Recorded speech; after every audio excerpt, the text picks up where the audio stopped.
हरियाणा से पधारे हुए पूज्य संत श्री गुलशन साहब जी एवं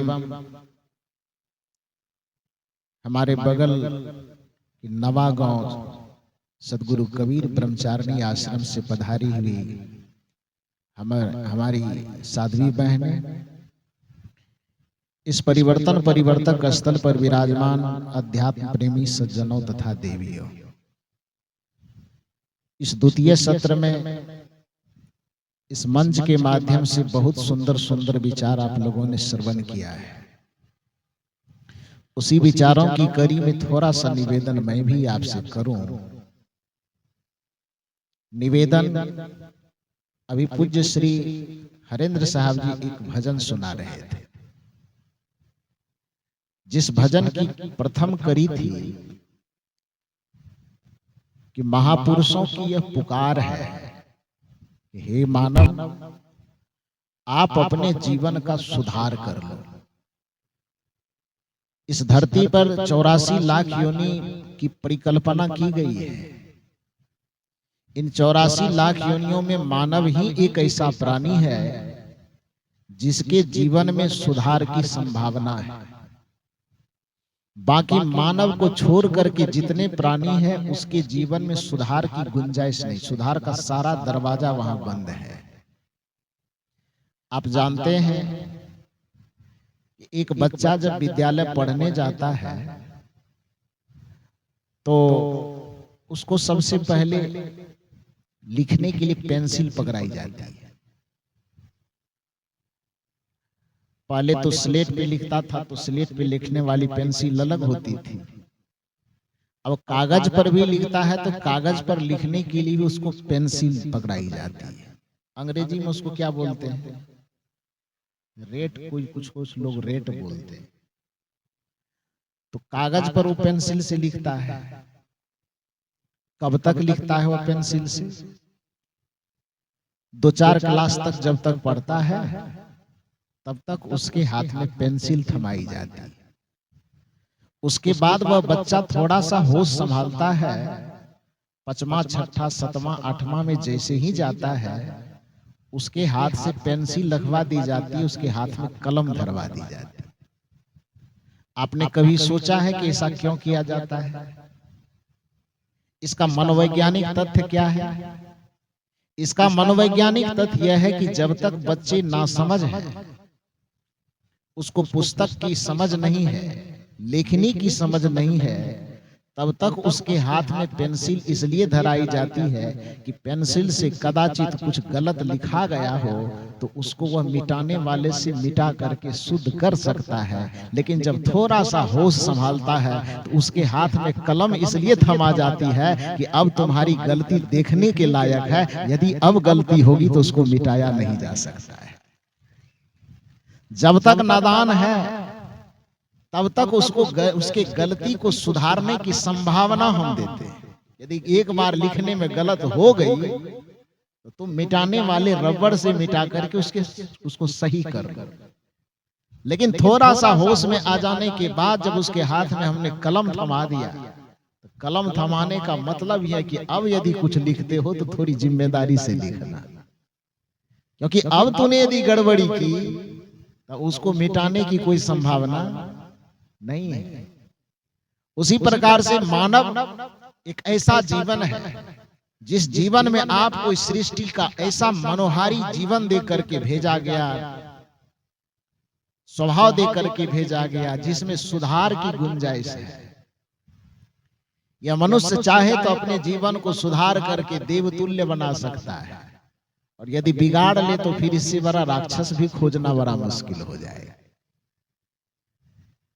कर्म की भूमिका इसलिए कही जाती है, यही कारण है कि सत्संग किसके लिए होता है। आज तक आपने कहीं नहीं सुना होगा कि कुत्ता, घोड़ा, गधा इत्यादि के लिए कहीं सत्संग का पंडाल लगा है। किसी कुत्ते, घोड़े, गधे के लिए कहीं पर विद्यालय खुला है, ऐसा सुने हैं क्या? आज तक किसी बाघ को शाकाहारी होने का उपदेश दिया गया, ऐसा सुने हैं कहीं? क्यों नहीं सुने? क्योंकि उसमें बदलाव हो ही नहीं सकता, सुधार की गुंजाइश वहां है ही नहीं। प्रकृति ने उसको जैसा जीवन दिया है बस उस जीवन में फिक्स है वो। बदलाव नाम की कोई चीज वहां नहीं होगी। कुत्ता को जैसा बनाया गया 1000 वर्ष की पहले जैसे इस धरती पर उसका जीवन चल रहा था, आज भी उसका जीवन वैसा ही चल रहा है, और यह जब तक सृष्टि रहेगी तब तक उसका जीवन उसी तरह से चलेगा।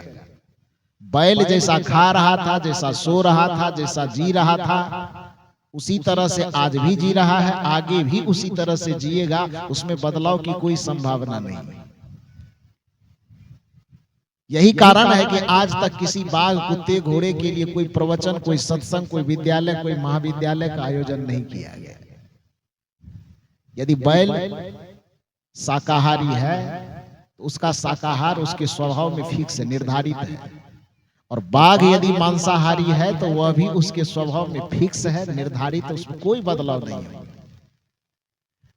इसको एक उदाहरण से समझिए कि एक बाघ जो स्वभाव से मांसाहारी है, कदाचित वह भटकते भटकते भटकते भटकते ऐसे जगह पहुंच गया है जहां पर उसको खाने पीने की कोई सामग्री नहीं मिल रही है। 10 दिन से 15 दिन से इतना भूखा गया है, वो भूख लगी है, उसके पेट और पीठ का अंतर करना मुश्किल हो गया है। मतलब भूख के कारण पेट और पीठ की दूरी खत्म हो गई है, चिपक गया है। हड्डियां गिनी जा सकती है, इतनी हड्डियां उसके शरीर से निकल आई है। 15 दिन का भूखा रहना कम थोड़े होता है। और इतने भूखे रहने के बावजूद भी किसी आदमी को दया आ गई, इसी तरी घाट का कोई आदमी हो, उसको बड़ी ममता लगी। ये शेर है जंगल का राजा, अब भूखा गया है, इतना भूखा है कि इसको माने चलने फिरने का साहस नहीं है, पेट और पीठ में अंतर समझ में नहीं आ रहा है। तो उसके भूख पर तरस खा करके इसी तरी घाट का कोई आदमी नाद में एक नाद घास परोस करके उसके आगे में जाकर के रख दे, बाघ के आगे। घास समझते हैं ना, तो घास को एकदम काट काट करके छोटा छोटा टुकड़ा करके उस बाघ के आगे में ले जाकर के एक नाद में परोस दे। बाघ से इशारा करे कि बहुत भूखे हैं, थोड़ा सा ग्रहण कर लीजिए, भोजन समझ करके या जलपान समझ करके। आप बताइए, क्या वह बाघ उस घास को खा करके अपनी भूख मिटा लेगा? छोड़िए, घास नहीं खाता। हमारे हरेंद्र साहब को ज्यादा ममता आ गई, आश्रम पर ढेर मालपुआ बनाया, खीर बनाया, दूध दही मेवा मिष्ठान लेकर के और उसके आगे में परोस दिया। बाघ से कर घास खाना पसंद नहीं है तो ये मालपुआ ही भोग लगा दीजिए। खा लेगा बाघ? खाएगा? बिहार वाला बाघ होगा तो नहीं खाएगा, छत्तीसगढ़ वाला हो तो थोड़ा सा आप लोग बताइए, खाएगा? नहीं खाएगा। ठीक इसके विपरीत आप यही धारणा लागू कर दीजिए एक गाय पर, एक बैल पर। एक गाय और बैल की भी यही स्थिति हो गई कि ऐसे जगह पर वो चले गए हैं जहां पर कि भोजन के लिए कोई सामग्री, पानी का कोई सामग्री नाम का चीज नहीं है। वो अभी 15 दिन से इसी स्थिति में है, हड्डी निकल आए हैं 15 दिन से भूखे रहने के कारण। और उसके सामने में कोई व्यक्ति उसकी भूख पर तरस खा करके कोई व्यक्ति एक थैला मांस लेकर के गया, उसके आगे में, गाय के आगे में, बैल के आगे में रख दिया, प्रार्थना करा, हे गौ माता, घास की व्यवस्था तो हम नहीं कर सकते, लेकिन आपके लिए बगल से हम 1 केजी मांस लाए हैं, इसको खा करके अपना भूख मिटा लीजिए। क्या होगा वहां? गाय क्या करेगी, बैल क्या करेगा? खा लेगा? नहीं खाएगा। वो गाय और बैल मांस को सूंघ नहीं रहा है तो दीक्षा किससे लिया? हरेंद्र साहब से। सत्संग कहाँ सुना? उत्तरी घाट में। उत्तरी घाट में सुनने के कारण, सत्संग सुनने के कारण शाकाहारी हुआ, ऐसी बात तो नहीं है। और एक बाघ यदि मांसाहारी है तो वो मांसाहारी किसी कुसंगी के संग में, चक्कर में फंस करके किसी बिगड़े हुए आदमी के संसर्ग में जाकर के वो बाघ बिगड़ गया है, ऐसी भी बात नहीं है। बाघ न किसी गलत संगति में आकर के बिगड़ा है और न बैल और गाय किसी सत्संगति में आकर के सुधरा है। यदि बैल और बाघ के स्वभाव में अंतर है, एक स्वभाव से मांसाहारी है, दूसरा स्वभाव से शाकाहारी है, तो प्रकृति के द्वारा वह निर्धारित है। उसमें न तो गिरने की संभावना है न उठने की संभावना है। लेकिन मनुष्य एक ऐसा प्राणी है जिसमें उठने की भी संभावना है और गिरने की भी संभावना है, महान बनने की भी संभावना है और दुरात्मा बनने की भी संभावना है। क्योंकि इसमें गिरने फिसलने की भी संभावना है, इसलिए इस फिसलन से बचाने के लिए हमारे भक्तों को, संतों को मिल करके इस सत्संग का आयोजन बार बार करना पड़ता है कि इतना सजग बना करके मनुष्य को रखा जाए कि उसको भटक करके फिसलने न दिया जाए। इसलिए महापुरुषों को यह पुकार पुकार करके कहना पड़ रहा है कि महापुरुषों की यही है पुकार, हे मानव क्या कर लो, तो अपने जीवन में कर लो सुधार।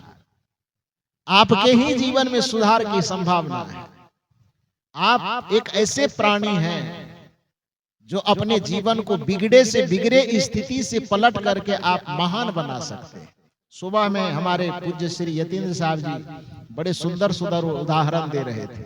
अंगुलीमाल का उदाहरण, रत्नाकर का उदाहरण, आम्रपाली का उदाहरण, ये सब तो ऐतिहासिक उदाहरण है, तो जिसके कारण लोगों को समझाने के लिए कहना पड़ता है। नहीं तो हम लोगों से 23 साल साधना मार्ग में गुजरने से हुआ है।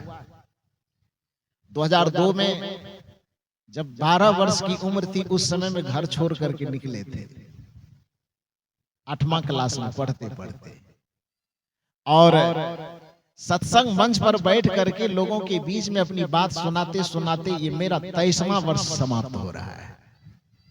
कितना दिन? 23।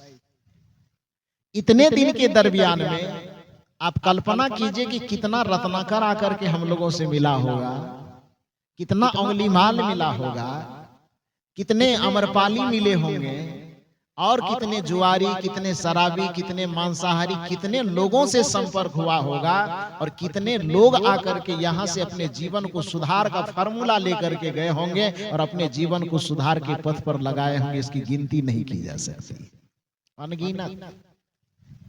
ये जीवन सुधार का जो केंद्र है वो केवल सत्संग स्थान है।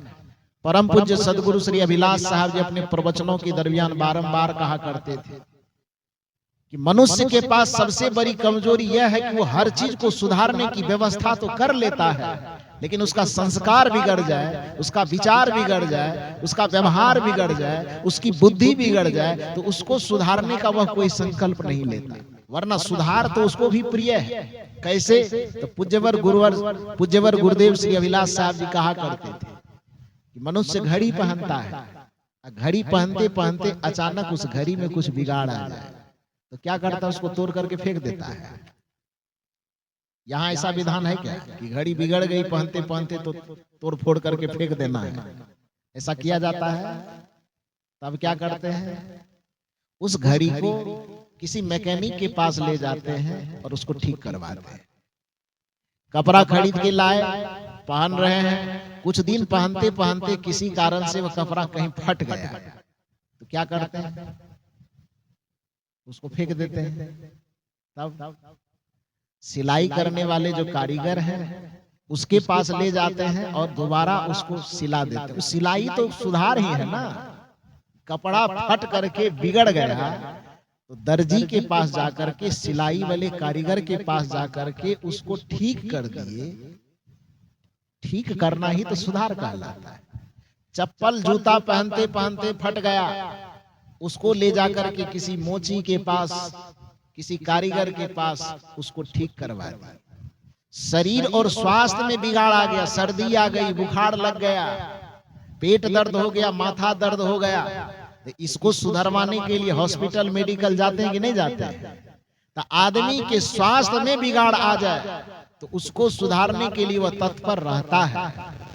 आदमी के कपड़े बिगड़ जाए, फट जाए, तो उसको सुधारने के लिए वह तत्पर रहता है।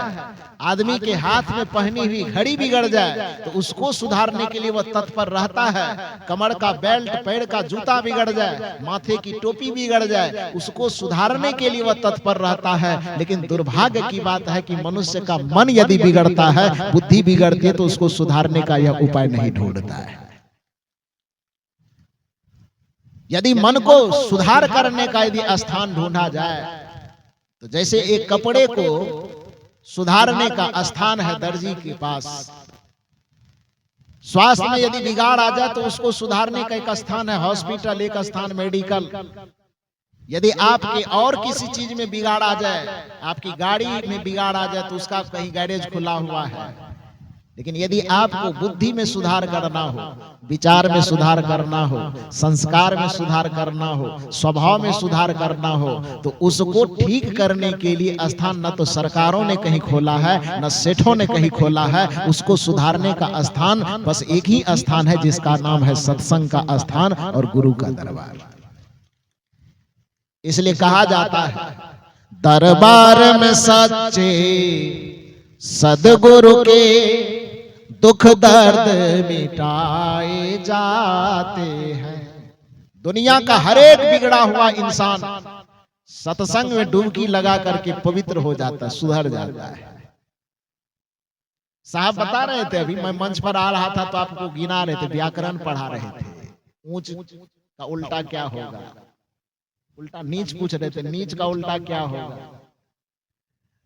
पावन का उल्टा क्या होगा। तो स्वाभाविक बात है, जब कोई पतित होता है तो सत्संग में आकर के पवित्र हो जाता है। जब कोई नीच प्रवृत्ति का व्यक्ति होता है तो सत्संग में आकर के उस सत्प्रवृत्ति से जुड़ जाता है। जब कोई कुसंगी होता है तो सत्संग में आने के साथ उसका रास्ता बदल जाता है, वह सुसंगी हो जाता है, सत्संगी हो जाता है। जब कोई पापी आदमी सत्संग ज्ञान गंगा में आकर के डुबकी लगाता है तो वह पापात्मा बन करके पुण्यात्मा बन करके निकलता है। इसलिए सदगुरु का जो दरबार है, जब पूरी दुनिया से आदमी ठोकर खा जाता है, तो सत्संग के दरबार में, गुरु के दरबार में आने पर वह सीने से लगा करके समेट लिया जाता है कि आओ तुम्हें यहां सुधार करके तुम्हारा उद्धार कर देंगे। कदाचित कोई भगवान के पास जाता है तो भगवान के पास सुधार की संभावना नहीं होती। कुछ लोगों को लगता है कि हम पाप किए, अपराध किए, भूल किए, चूक किए, भगवान के शरण में जाएंगे, भगवान क्षमा कर देंगे। भगवान की सृष्टि, भगवान की संरचना इस संसार में सुधार के लिए हुआ ही नहीं है। आपको जानना चाहिए, इस बात को समझना चाहिए कि पाप के सुधार के लिए भगवान का अवतरण इस संसार में हुआ ही नहीं है। क्यों? क्योंकि इस पूरे संसार में अवतरण के जो दो कारण बताए गए, अवतरण के दो आधार बताए गए, एक संत का अवतार और एक भगवंत का अवतार बताया गया ना। एक संत का और दूसरा भगवंत का। आपने देखा होगा जब यूपीएससी कोई क्रैक करता है विद्यार्थी, तो वहां से दो प्रकार की धारा निकलती है, एक आईएएस की धारा, एक आईपीएस की धारा। दोनों का रैंक एक ही है, आईएएस आईपीएस। कोई कलेक्टर बनेगा, कोई एसपी बनेगा, तो दोनों का रैंक बराबर होगा कि अलग अलग होगा? बराबर होगा। लेकिन दोनों का जो कार्य विभाग बंटवारा होगा वो अलग अलग होगा। आईएएस का कार्य विभाग होगा पूरे जिला के विकास कार्य को देखना, और आईपीएस का विभाग क्या होगा? पूरा जिला के प्रशासनिक व्यवस्था को संभालना होगा ना। हमारे बिहार प्रदेश में जब सरपंच और मुखिया का चुनाव होता है, जो आपके छत्तीसगढ़ में भी होने वाला है, तो वहां का विधान है सरपंच प्रशासनिक व्यवस्था को देखता है और मुखिया जो है वो विकास व्यवस्था को देखता है। लेकिन यहाँ पर, हालांकि एक बार मैं कह दिया था, वहां बिहार से जैसा देख के आया था, तो वही बात मैं यहाँ बोल दिया। बाद में कुछ लोग आकर के कहे साहब यहाँ ऐसा नहीं है। मैंने कहा तब कहा यार, सरपंच का मतलब ही है विकास कार्य को देखने वाला। ऐसा ही है ना, सब फंड वंड का बंटवारा सरपंच यहाँ करते हैं। तो यहाँ जो प्रशासन व्यवस्था वाला देखता है, पंचायत वगैरह जो करता है, वो कौन सा पद है? वो पद नहीं होता है, सचिव होता है। नहीं, सचिव तो उसके साथ में सिग्नेचर उसका भी होता है। खैर अलग अलग विधान है, तो उसके उदाहरण को मत समझिए। लेकिन यूपीएससी में आप आईएएस आईपीएस को तो समझ सकते हैं। यदि कोई कलेक्टर है तो उसके जिम्मेदारी कार्य सौंपा जाता है कि पूरे जिले के विकास कार्य को वो देखे। और यदि कोई एसपी है तो रैंक तो उसका वही होगा, लेकिन उसका काम होगा कि वह पूरे जिले के प्रशासनिक व्यवस्था को देखे, न्याय व्यवस्था को देखे, यही न काम है उसका। ठीक उसी प्रकार से इस संसार में सनातन परंपरा में जो अवतरण के दो विधा बनाए गए, वो अवतरण के दो विधा है, एक संत का अवतरण, दूसरा भगवंत का अवतरण। और दोनों अवतरण को अपना अपना कार्य विभाग सौंपा गया। क्या सौंपा गया? संत के अवतरण का हुआ कि संत को कहा कि भाई आपका अवतार इसलिए इस संसार में हो रहा है कि जब जब इस संसार में अधर्म बढ़े, पाप बढ़े, विकार बढ़े, बुराई बढ़े, तो आप इस धरती पर जा जा करके पूरे दुनिया की बुराई का सुधार कर दें, इसलिए संत को इस संसार में भेजा गया। फिर प्रश्न हुआ कि भगवंत तब किस लिए आए भाई?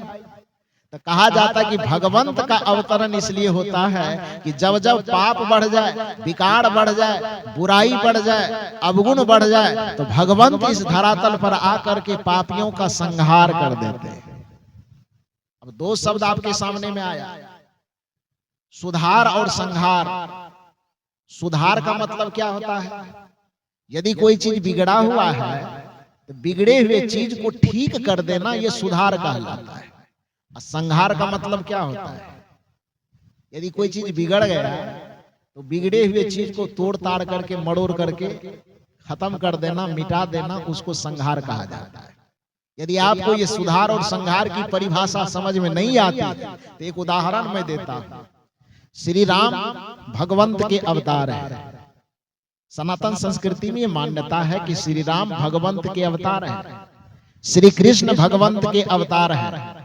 तो श्री कृष्ण के सामने में एक बिगड़ा हुआ व्यक्ति कंस चला जाता है, तो कंस के जीवन में कृष्ण कोई सुधार करते हैं कि कृष्ण का संहार करते हैं? थोड़ा जोर से बोलिए। मैंने पहले कहा था सुबह में ही कि मेरा कुछ सवाल होगा, उसका जवाब आपको देना होगा, और जवाब देते चलिए बढ़िया से। ये कृष्ण जी यहाँ पर सनातन परंपरा में भगवंत के अवतार है ना, माने जाते हैं ना। श्री कृष्ण के सामने में इस दुनिया में बहुत बिगड़ा हुआ आदमी जो उसके जमाने में था, उसका नाम था कंस। वह कंस जब अपने बिगड़े हुए बुद्धि, बिगड़े हुए संस्कार, बिगड़े हुए आचरण, बिगड़े हुए व्यवहार, बिगड़े हुए स्वभाव को लेकर के जाते हैं, तो श्री कृष्ण जी अपने बुद्धि, विवेक, ज्ञान, त्याग, तप के प्रभाव से कंस के जीवन में सुधार लाता है कि सुदर्शन से सीधे कंस का संहार करते हैं। थोड़ा जोर से बोलिए ना। प्रवचन हम नहीं करेंगे, आपका कर्जा नहीं खाए हैं। जो मैं बोल रहा हूं उसको बढ़िया से आप लोग जवाब दीजिए। श्री कृष्ण ने कंस का सुधार किया कि संहार किया? संहार किया। राम जी के सामने में रावण चले आते हैं, स्वभाव से, संस्कार से, विचार से, व्यवहार से बेचारा बिगड़ा हुआ है। तो श्री राम जी ने अपने ज्ञान से, विचार से, संस्कार से, प्रवचन से, उपदेश से रावण के जीवन में सुधार लाया कि गला काट करके रावण का वृंदावन बिहारी लाल की जाए। क्या किया? सुधार किया कि संहार? संहार। क्यों किया संहार? क्योंकि भगवान के पास सुधार का ऑप्शन नहीं है। जो भी भगवान है, हिरण्याकश्यप के पास कौन पहुंच गए? नरसिंह भगवान पहुंच गए। तो हिरण्याकश्यप का सुधार कर दिया कि पेट फाड़ करके संहार कर दिया? क्या किया? संहार किया। राम के सामने में रावण आएंगे, उसमें सुधार नहीं ला सकेंगे, वो संहार करेंगे। कृष्ण के सामने कंस आएंगे, कंस का सुधार वह नहीं कर सकेंगे, कंस का संहार करेंगे। नरसिंह के पास में हिरण्यकश्यप आएंगे, उसके विचारों में वह सुधार नहीं करेंगे बल्कि उसका संहार करेंगे। और दूसरे तरफ यदि भगवंत का अवतार संहार करता है यानी मार देता है, खत्म ही कर देता है, और दूसरे तरफ यदि संत अवतार के रूप में आते हैं, यदि बुद्ध के सामने में अंगुलीमाल जाता है तो बुद्ध ने अंगुलीमाल का संहार किया कि सुधार किया? क्या किया? सुधार किया। सप्तऋषि मंडली के पास में यदि रत्नाकर जाता है तो रत्नाकर का संहार होता है कि सुधार होता है? क्या होता है? सुधार होता है। ऑप्शन कौन वाला सही है, सुधार वाला कि संहार वाला? यदि आपके जीवन में कोई बुराई हो, कोई अवगुण हो, कोई पाप हो, कोई विकार हो, कोई भूल हो, कोई चूक हो, कोई बुराई हो, तो आप यह बताइए कि आप अपने जीवन के लिए या अपने लिए कौन सा ऑप्शन चुनेंगे, सुधार वाला कि संहार वाला? तो सुधार के लिए जाना किसके पास चाहिए? संत के पास कि मंदिर के पास? जाते किधर है आप? तो वहां पर क्या होगा? सुधार का ऑप्शन है वहां? वहां सुधार का ऑप्शन नहीं है। भगवंत का अवतार इस संसार में सुधार के लिए नहीं होता, भगवंत का अवतार इस संसार में संहार के लिए होता है। और यदि कदाचित हमारे जीवन में कोई भूल है, कोई चूक है, कोई अपराध है, कोई विकार है, कोई अज्ञानता है, कोई नादानी है, कोई पाप है, तो यदि हम सीधे मंदिर के तरफ दौड़ लगाते हैं और सत्संग की अवहेलना करते हैं, भगवान की मूर्ति के सामने हम जाकर के सर झुकाते हैं, किंतु संत के शरण में आना हम पसंद नहीं करते हैं, तो उस व्यक्ति को याद रखना चाहिए कि भगवान के पास सुधार का कोई ऑप्शन नहीं है, वहां पर सीधे संहार का ऑप्शन है। और संतों और गुरुजनों के पास सुधार का ऑप्शन है। इसलिए यदि अपने जीवन के विकारों का सुधार करना चाहते हैं तो आपको सत्संग से प्रेम करना चाहिए, संत के चरण से प्रेम करना चाहिए, संत के शरण में आना चाहिए। हनुमान जी के मंदिर में एक भक्त पहुंच जाता है और भक्त ने कहा कि भगवान, मेरे अंदर बहुत पाप है, बहुत विकार है, आप मेरा सुधार करके उद्धार कीजिए, रिद्धि सिद्धि सब प्रदान कीजिए, अष्ट सिद्धि नवनिधि के दाता आप ही हैं, पूरा कीजिए। ध्यान से सुनिए, यहाँ हनुमान जी को मैं भगवान का प्रतिनिधि बना रहा हूं और हनुमान जी यहाँ फैसला कर रहे हैं। हनुमान जी कहे कि अच्छा एक बात बताओ कि तू सीधे मेरे सामने अष्ट सिद्धि नवनिधि लेने के लिए आ गया है, थोड़ा सा नारियल लेके 1.25 केजी लड्डू लेके, एक बात बताओ कि वहां जो तरी घाट में सत्संग हो रहा था वहां गया था कि नहीं गया था? प्रयागराज से यतीन्द्र साहब आए थे, धमतरी से इधर हरेंद्र साहब आए थे, बिहार से अभय साहब आए थे, हरियाणा से उधर गुलशन साहब आए थे, तो इतने दूर दूर से संत आए थे तरी घाट में, वहां पर संत का दर्शन किया कि नहीं? ये कौन कह रहे हैं? हनुमान जी कह रहे हैं। भक्त ने कहा बड़ा गजब है, आप तो सबसे पावरफुल देवता है, चौराहे चौराहे पर बैठे रह करके पूरे सब की रक्षा करते रहते हैं, तो आपके जैसे पावरफुल बल और बुद्धि के देवता होने के बावजूद भी जब हम आपके शरणागत हैं तो हमको सत्संग में जाने की क्या आवश्यकता है, हमको संत के पास जाने की क्या आवश्यकता है? हनुमान जी ने कहा, रे नादान, ये दुनिया, ये संसार, पूरी सृष्टि संविधान से चलता है। जब तक संविधान नहीं बनता तब तक कोई चाहे कितनी मनमानी कर ले, लेकिन जब एक बार संविधान का निर्माण हो जाता है तो संविधान को बनाने वाला भी उस नियम के दायरे में आ जाता है। जब तक मेरे नाम का कोई संविधान न बना होगा तब तक पता नहीं क्या हुआ होगा, वो मैं नहीं जानता, लेकिन जब से मेरे नाम का संविधान बना है मुझे भी उस संविधान के दायरे में जीवन चलाना पड़ता है। जो भक्त गया था मंदिर में थोड़ा अचंभा रह गया, उन्होंने कहा, हनुमान जी, ये तो पहली बार मैं सुन रहा हूं कि भगवान को भी कोई संविधान होता है। हनुमान जी ने कहा, बिल्कुल होता है। राम जी का संविधान रामायण है, कृष्ण जी का संविधान गीता और श्रीमद् भागवत है, कबीर साहब का संविधान बीजक है कि नहीं है? ईसा मसीह का संविधान बाइबिल है, तो हजरत मोहम्मद इस्लाम का संविधान, हजरत मोहम्मद साहब का संविधान कुरान है कि नहीं?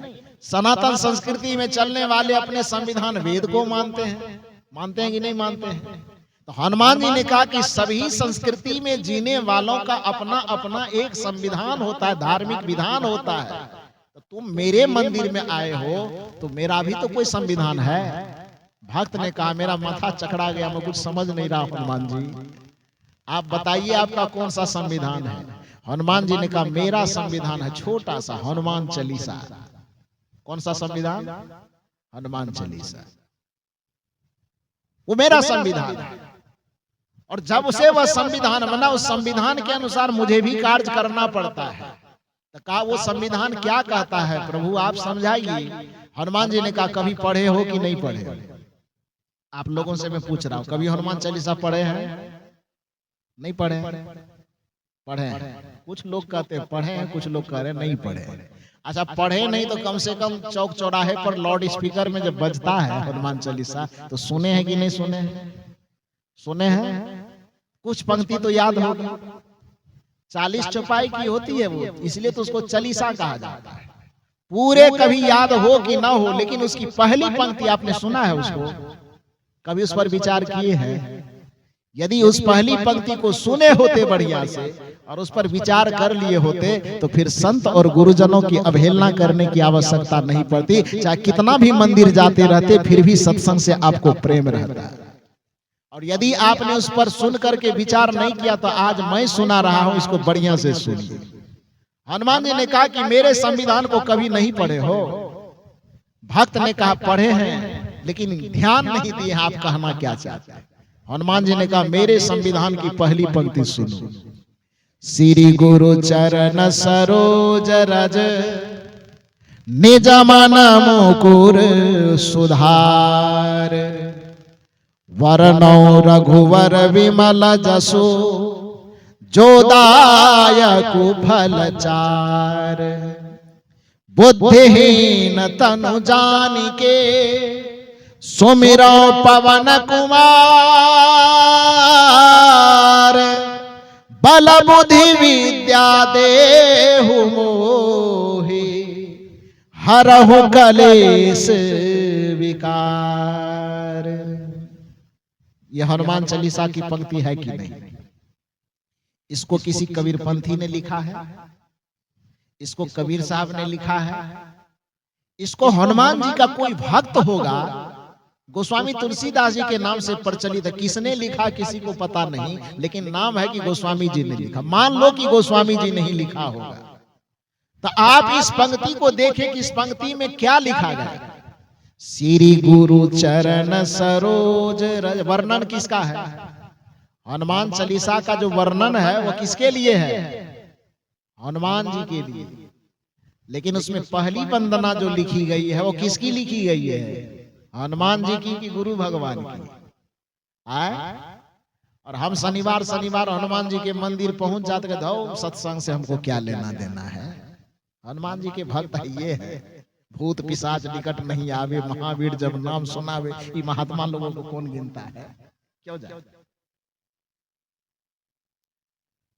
जिस हनुमान जी का नाम लेने के कारण आप कहते हैं कि सत्संग और संत की क्या आवश्यकता है, वो हनुमान जी आपको सिखा रहे हैं कि मेरे दरबार में आने से पहले तुमको कहां जाके डुबकी लगाना चाहिए?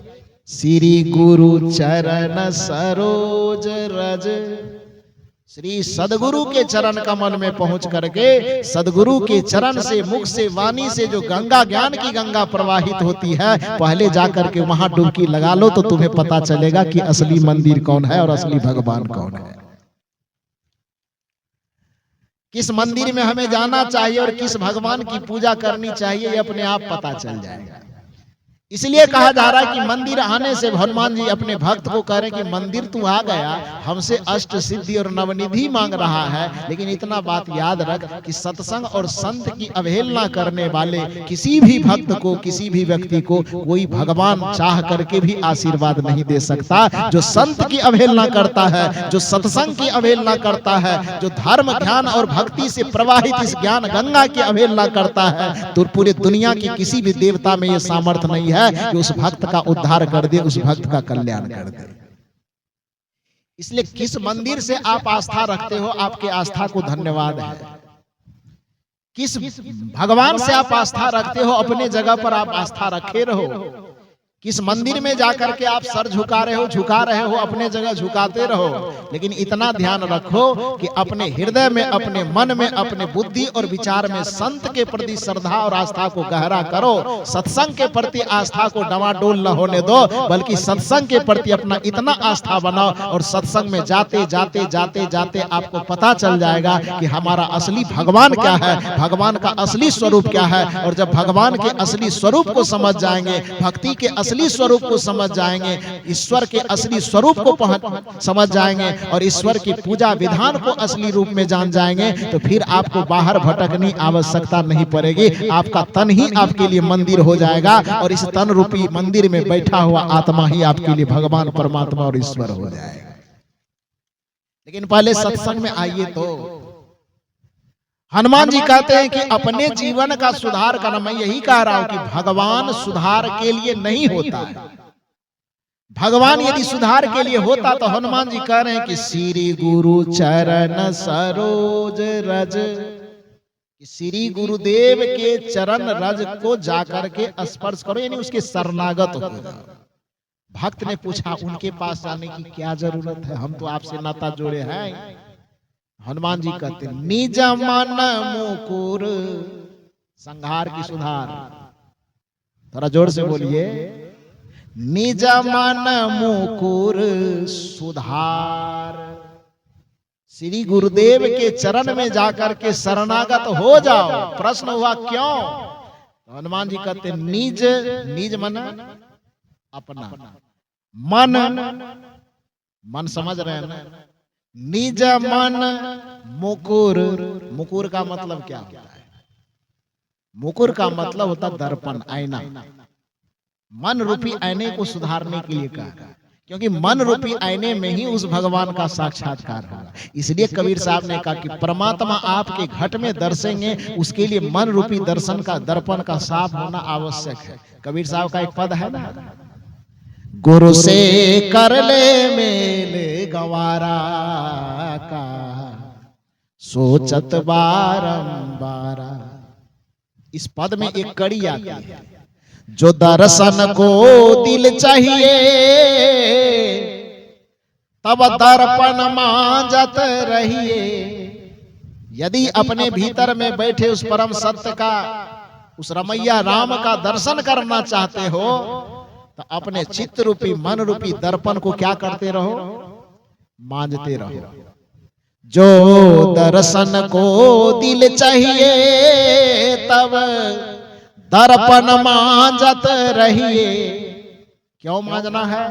क्योंकि जब दर्पण में लागी काई, तब दरस कहां से पाई। इसलिए गुरु से मेल करो ताकि वो काई को मिटा दे। गुरु से कर ले मेल गवारा का, सोचत बारंबार। गुरु से मेल करो ताकि मन और चित्त रूपी दर्पण पर जो अनादि काल से लगे हुए विकारों का मैल है, गुरु के शरण में जाने से वह छूट जाएगा। जिस दिन यह मन आपका दर्पण की तरह चमकना शुरू हो जाएगा, कबीर साहब का यह दावा है कि कबीरा मन निर्मल भया जैसे गंगा नीर, तो फिर किसी भगवान को खोजने की आवश्यकता नहीं पड़ेगी, बल्कि दुनिया के सभी देवी देवता और भगवान पीछे पीछे हरि फिरे। कहत कबीर कबीर साहब कहते हैं उस भक्त के पीछे पीछे दुनिया के सारे भगवान घूमते हैं, जिस भक्त का मन एकदम दर्पण की भांति निर्मल हो जाता है, गंगा की भांति पवित्र हो जाता है। कबीरा मन निर्मल भया जैसे गंगा नीर, तो पीछे पीछे हरि फिरे। कहत कबीर कबीर। ये मन को दर्पण की भांति चमकाने के लिए संत महापुरुष तो कहते ही हैं। कदाचित सोचिए हमारे दुनिया का संस्कृति कितना सभ्य रहा होगा। कुछ समय में जो फिल्म बनाने वाले, फिल्म के लोग भी कहते हैं कि भैया यदि जीवन में अपने भीतर में आत्मा परमात्मा का साक्षात्कार करना हो तो मन रूपी दर्पण को धोते रहना।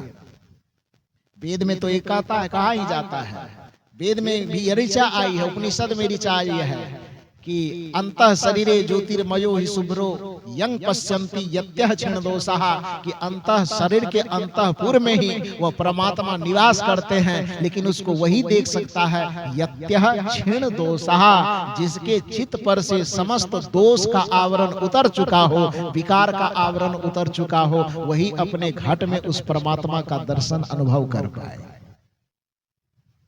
यह बात कबीर साहब कह रहे हैं, यह बात और महापुरुष कह रहे हैं, लेकिन हमारे भारतीय संस्कृति का कितना परंपरा प्रगाढ़ रहा होगा, कितना धनी रहा होगा कि एक जमाने में फिल्म बनाने वाले, फिल्म दुनिया के लोग, हालांकि फिल्म का काम अलग है, उसका विभाग, विषय, भोग, राग, रंग, दुनिया, ये सब चित्रित करना है, लेकिन सोचिए कि कितना उद्गार रहा होगा वो फिल्म बनाने वालों के अंदर, कि फिल्म के गाना में भी इस चीज को पिरोया है। वो गाना शायद आप लोगों को याद हो, मैं गुनगुनाऊं तो आपको याद हो जाए। तोरा मन दर्पण कहलाए, सुने इसको, गाना समझ के सुने कि भजन समझ कर? क्या समझ करके सुने हैं? भजन समझ कर। हम भी बहुत दिन तक भजन ही समझते रहे, बाद में पता चला ये तो फिल्म का गाना है।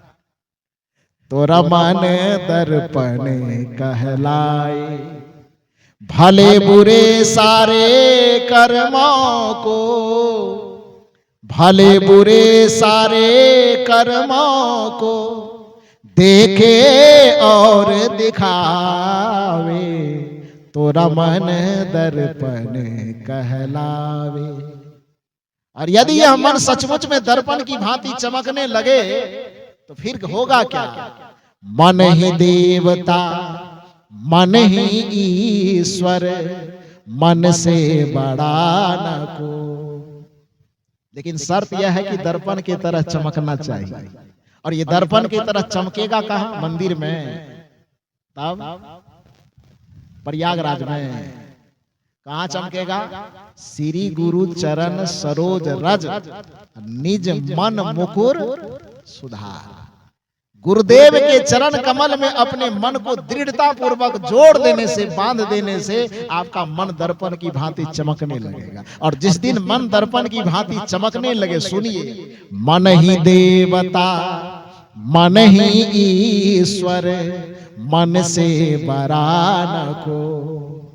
मन उजियारा जब जब होवे, जग उजियारा हो, जग से चाहे भाग ले कोई, मन से भाग न पाए, तोरा मन दर्पण कहलाए। भले बुरे सारे कर्मों को, भले बुरे सारे कर्मों को देखे और दिखावे, तोरा मन दर्पण कहलावे। ये प्रत्येक व्यक्ति की जिम्मेदारी है कि जब तक उसके पास जीवन है, जब तक उसके पास जवानी है, जीवन और जवानी रहते रहते हमारे संत और गुरुजनों की पुकार को सुने और अपने जीवन का सुधार करे। क्योंकि जो अपने जीवन और जवानी का सुधार करता है, सच्चे अर्थ में वही अपने जीवन का उद्धार करता है। जो अपने जीवन का सुधार करता है, सच्चे अर्थ में वही भवसागर से पार होता है। क्योंकि जीवन का सुधार ही हमारे उद्धार की पहली सीढ़ी है। कोई व्यक्ति अपने मन का सुधार न करे और भगवान की कृपा से उद्धार होना मान ले तो भ्रम में फंसा हुआ है।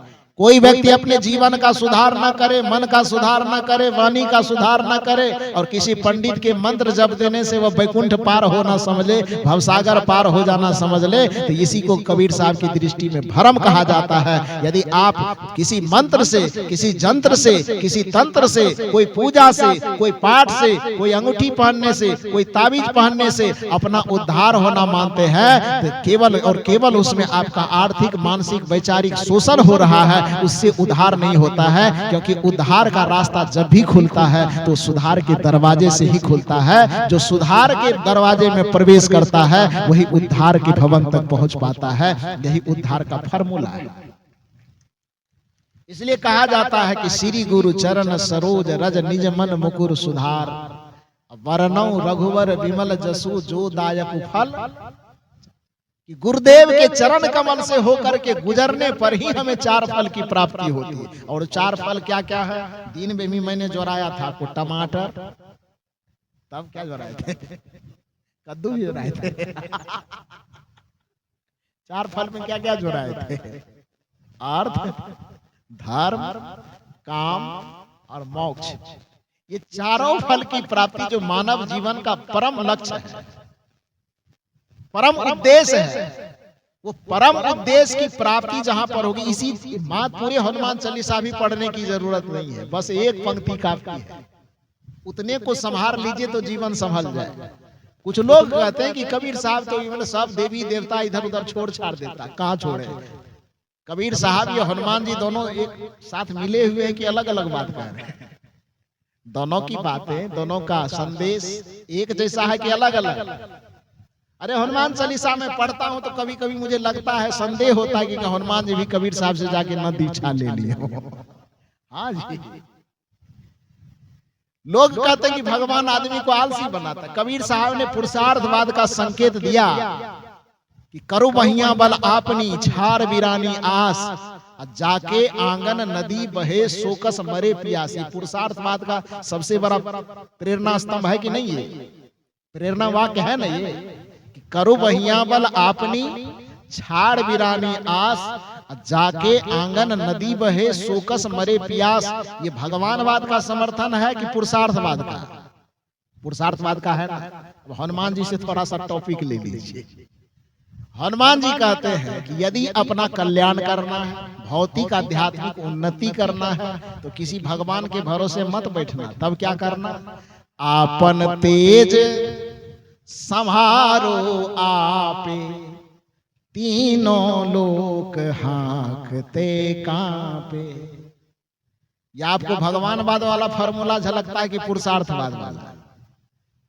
क्योंकि ये पंक्ति क्या कर, विचार किए नहीं ना है आप, केवल आंख मूंद करके बेलपत्तर चढ़ाते आए हैं, अगरबत्ती झुलाते आए हैं, दिया जलाते हैं। विचार करेंगे तो सारा सूत्र वहां भरा पड़ा है। हनुमान जी कहते हैं कि आपन तेज, आपन माने क्या होता है? आपन माने अपना, तेज माने, तेज का मतलब इंद्रियों से प्रवाहित होने वाली शक्ति, इंद्रियों से प्रवाहित होने वाली एनर्जी। आंख से जो शक्ति प्रवाहित हो रही, कान से जो शक्ति प्रवाहित हो रही, मुख से जो शक्ति प्रवाहित हो रही है, स्पर्श से शक्ति प्रवाहित हो रही है, मन और इंद्रियों से जो शक्ति बाहर में प्रवाहित हो रही है, उसी को आध्यात्मिक भाषा में तेज कहा जाता है। तेज इज इक्वल टू एनर्जी, तेज इज इक्वल टू शक्ति। उसको जो कहिए तो आपन तेज संभालो, किसके भरोसे? आपन तेज संभालो किसके भरोसे? दुर्गा माई की काली माई। आपन तेज संभालो भोले बाबा के भरोसे कि सत्यनारायण बाबा के भरोसे? किसके भरोसे? तो अपने भरोसे संभालो। आपन आस कीजे बहु तेरा, कबीर साहब का फॉर्मूला है। करो बहिया बल आपनी, ये पुरुषार्थवाद का सूत्र है। और हनुमान जी करें आपन तेज संभारो, भगवान के भरोसे। आपन तेज संभारो ऊपर वाले के भरोसे नहीं ना, आपन तेज संभारो अपने भरोसे। तो अपने भरोसे कबीर साहब जब यह बात करें कि आपन आस कीजे बहु तेरा, जब कबीर साहब यह कह रहे हैं कि करो बहिया बल आपनी, छार वीरानी आस, तो ये पुरुषार्थवाद का सूत्र है। तो जब हनुमान जी कह रहे हैं कि आपन तेज संहारो आपे, तो ये पुरुषार्थवाद का सूत्र नहीं है ना जी?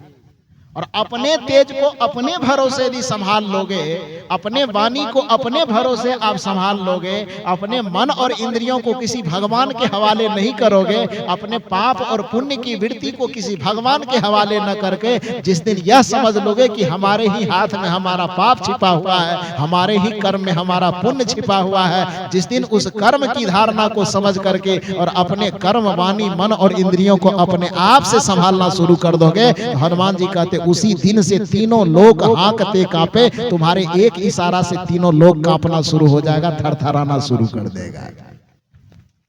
आपन तेज संहारो आपे, ऐसा नहीं लग रहा कि कहीं हम गलत अर्थ कर रहे हैं, कि गलत अर्थ की कहीं गुंजाइश नहीं है इसमें, स्पष्ट है।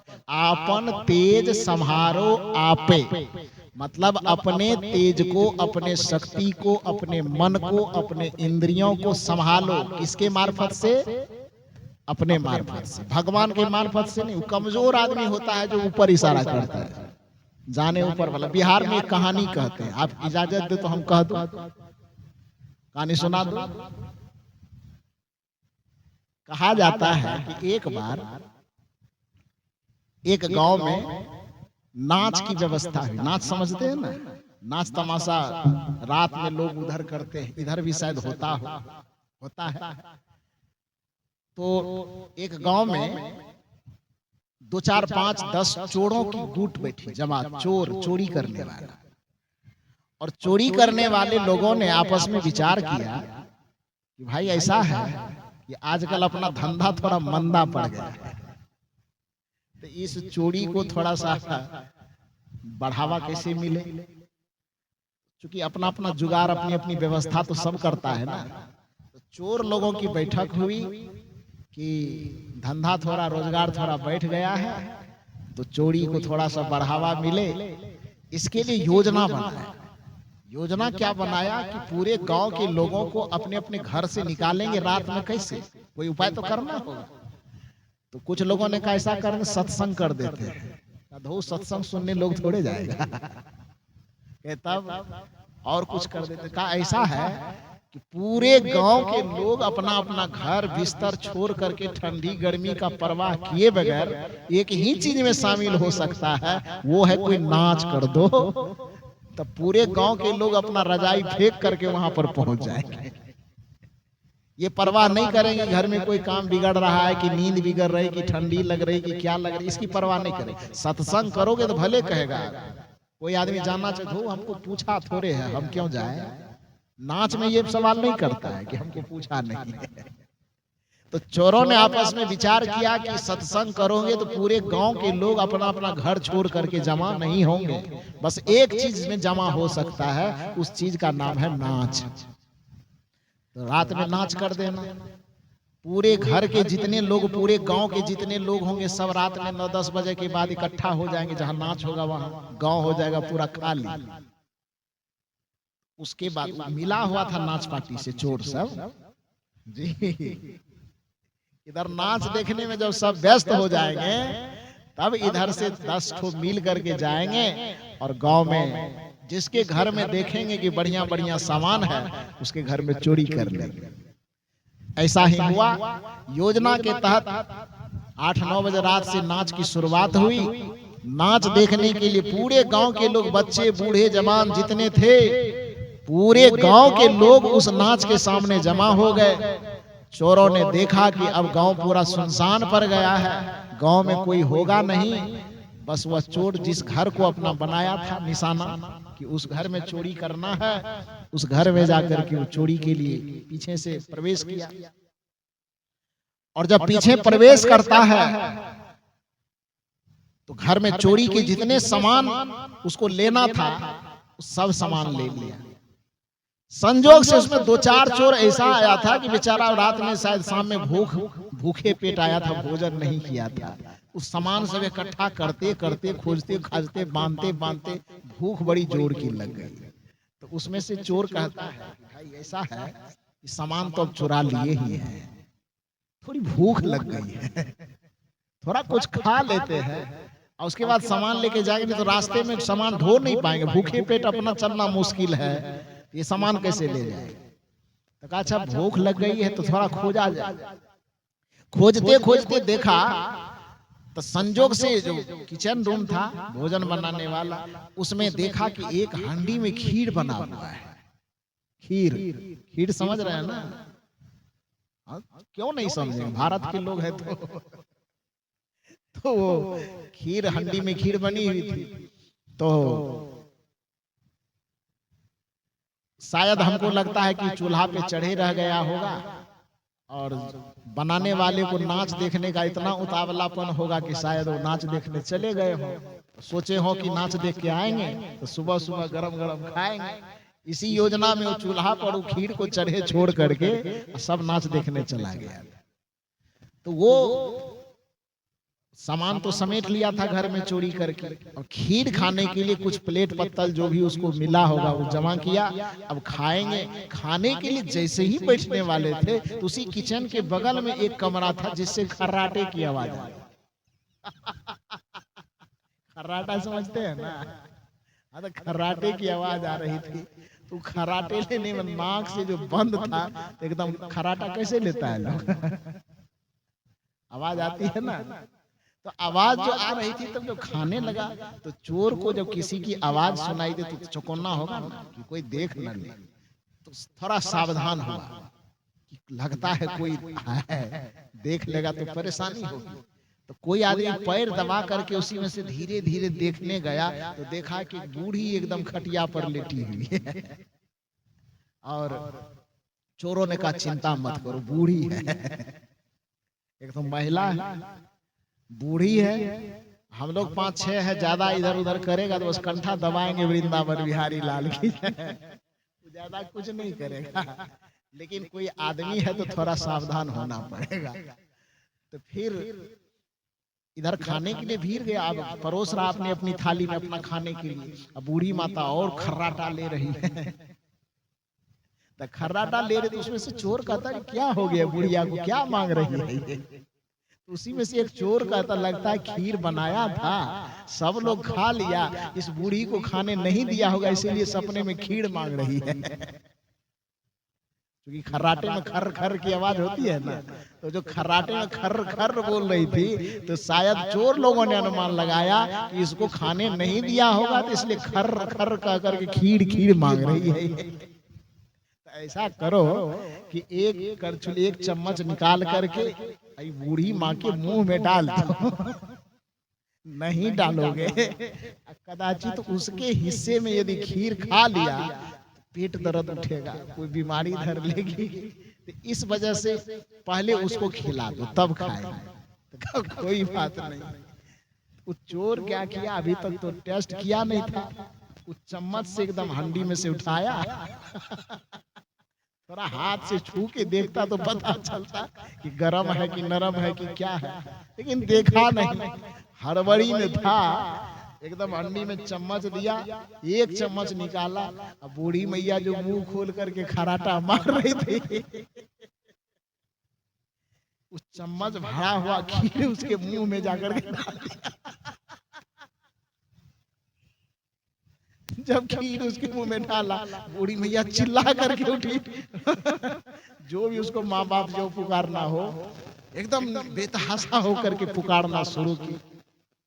गरम गरम पूरा मुंह जो पक गया था, इतनी जोर से चिल्लाई, इतनी जोर से आवाज लगाई कि कोई एक आध आदमी सड़क पे जा रहा होगा नाच ही देखने, वो सुन लिया, हल्ला किया, बस नाच देखना छोड़ करके बहुत सारे आदमी दौड़े दौड़े उधर से।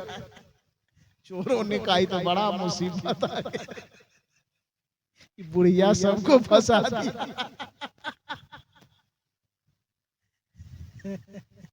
उसमें से डर से कुछ चोर क्या हुआ, बूढ़ी मैया की खटिया के नीचे घुस गया अंदर।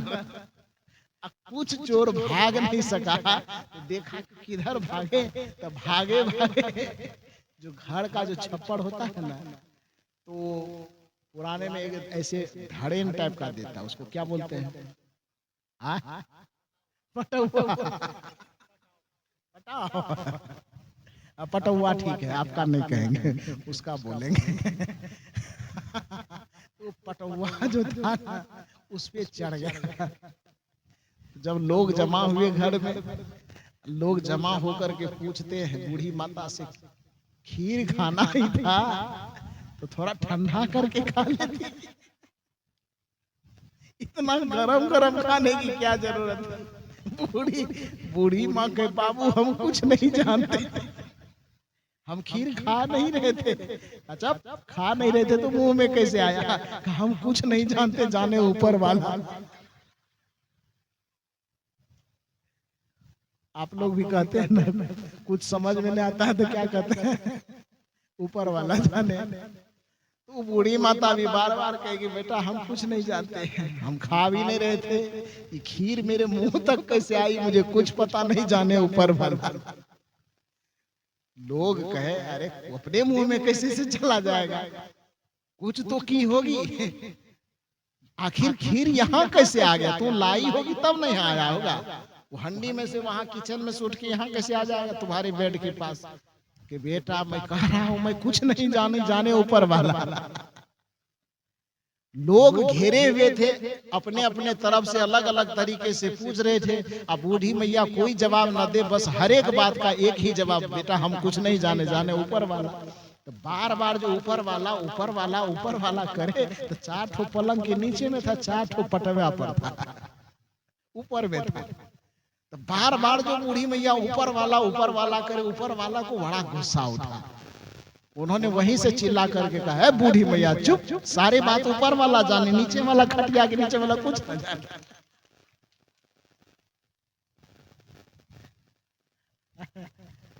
सारा दोष ऊपर वाले को लगा रही है, हम अकेले थोड़े हैं, 4 तो तुम्हारे खटिया के नीचे।